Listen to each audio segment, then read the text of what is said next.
Esse ano, o Senhor ministrou muito meu coração e eu confesso que está queimando tanto no meu coração que eu estou com vontade de escrever um livro sobre isso, sobre cobiça. Talvez você viu eu falando algumas vezes sobre cobiça aqui. E cobiça, gente, eu poderia dizer assim, um dos grandes, se não o principal mal desse século. Porque o que é cobiça? É eu desejar aquilo que Deus não me deu. Que Deus, por algum motivo da sua soberania, decidiu não me dar. Então o 10º mandamento é esse, né? Você não cobice, não cobiça a casa do seu próximo, a esposa do seu próximo, não cobice os servos do seu próximo. Então não olha para o do outro e deixa um sentimento entrar no seu coração. Deus não me deu tudo que ele deveria me dar. E qual que é o contrário da cobiça? Contentamento. Contentamento. E sabe, o apóstolo Paulo diz, eu aprendi a estar contente. Então, isso ministrou muito meu coração, porque eu comecei a perceber que o motor, né, a gasolina, talvez, que move as redes sociais é cobiça.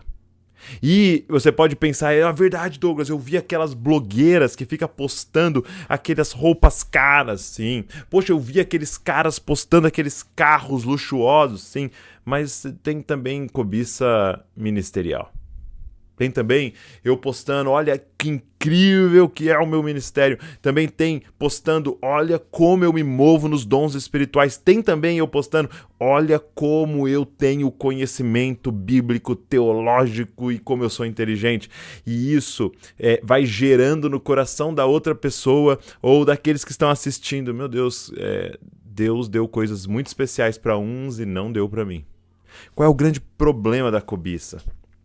É que você passa a desconfiar que Deus não está liderando de forma correta a sua vida. É difícil isso, né? É difícil ouvir isso e é difícil verbalizar isso, mas nas entrelinhas da cobiça é Deus, você não sabe dar boas coisas para mim, você não sabe liderar a minha vida. Porque nas entrelinhas do contentamento, nas entrelinhas da satisfação, está o seguinte, Deus, eu confio na tua liderança.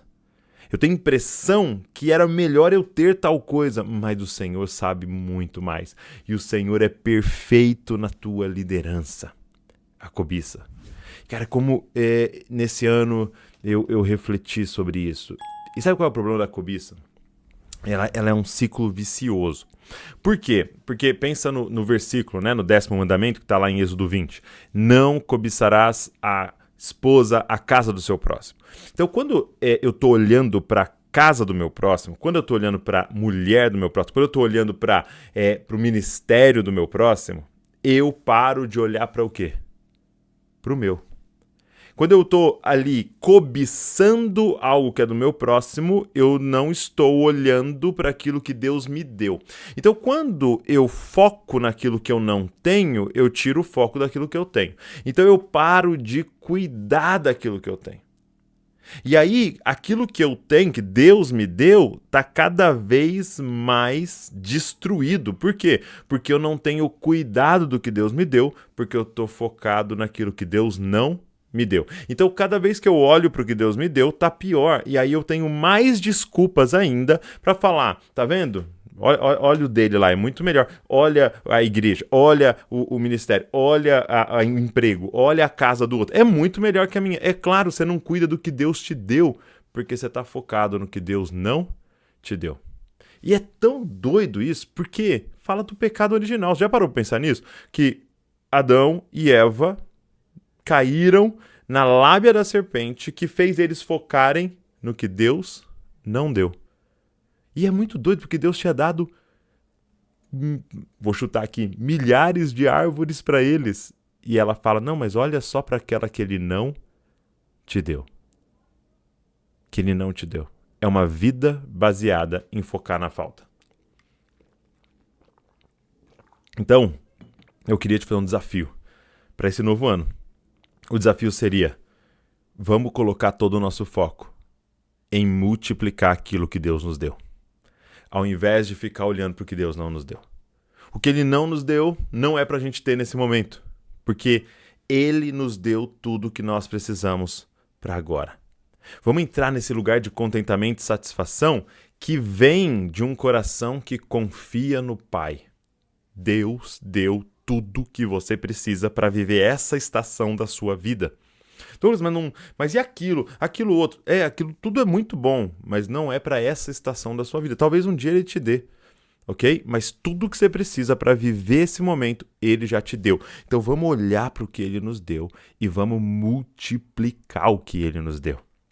Eu queria que você fizesse uma lista aí das coisas que Deus te deu, das coisas que você tem, das coisas que estão nas suas mãos, das mais simples às mais complexas, das que é para as pessoas ao seu redor parece algo simples, mas toma aquilo como sua responsabilidade. Talvez hoje sua responsabilidade seja o seu quarto, cara. Arruma o seu quarto como se fosse como se fosse o presidente de uma nação. Talvez sua responsabilidade é a sua casa e sua família hoje, cara, cuida da sua casa e da sua família. Como se você fosse responsável por um país inteiro. Porque é exatamente assim que Deus olha. Deus olha para um menino cuidando das ovelhas do pai. Só que ele cuida de tal forma das ovelhas do pai que ele matou um leão e um urso que vieram tentar pegar as ovelhas do pai. Ele se chamava Davi. E ele diz, esse tem que ser o presidente, o rei da minha nação. Porque se ele cuida assim de ovelhas, é assim que ele vai cuidar de pessoas. A forma que você faz com as pequenas coisas que Deus colocou na sua mão hoje é a forma que você vai fazer com grandes coisas. Então, eu queria te fazer um convite. Olha para tudo, faz uma lista de tudo que Deus te deu e como você pode multiplicar o que Deus te deu, ok? Segunda coisa, para de olhar para a vida dos outros. Sim, você vai fazer uma coisa, vai pegar seu celular, vai pegar suas redes sociais e você vai parar de seguir um monte de pessoas. Para de ver stories, para de ver reels, se isso faz você ficar se comparando e tirando o foco do que Deus te deu. Para. É uma decisão, gente. Gente, se você conversar com grandes homens e mulheres de Deus, ou grandes homens e mulheres da história que mudaram as coisas, eles não ficavam perdendo tempo olhando para a vida dos outros, porque eles estavam focados em cumprir o propósito que estava na mão deles. Um dia, eu e você vamos estar diante de Deus. E ele vai falar, mostra-me as tuas obras. E ele vai dizer, e os talentos que eu coloquei nas tuas mãos, e o recurso que eu pus, o que você fez com a sua vida? E você talvez não vai ter nada multiplicado, porque você passou a vida olhando para a vida dos outros. E cobiçando o que ele não te deu. Então olhe para o que ele te deu. Esse ano seja um ano focado no que Deus nos deu, para que a gente possa multiplicar o que Deus nos deu. Então gratidão e satisfação.